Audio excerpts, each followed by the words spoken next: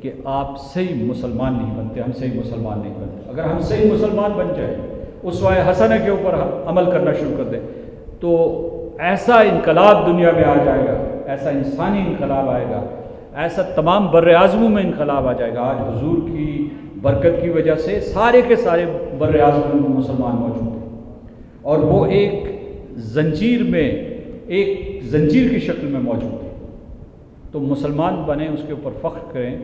اور دنیا کی قیادت کریں۔ دنیا آپ کو قیادت دینے کے لیے تیار ہے۔ حضور اکرم کے جو احادیث ہیں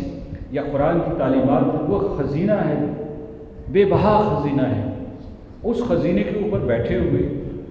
دنیا انتظار کر رہی ہے کہ آپ کے سر کے اوپر دستار فضیلت اور دستار قیادت باندھی جائے، لیکن آپ تو وہ قیادت کا رول ادا کرنے کے لیے تیار ہی نہیں۔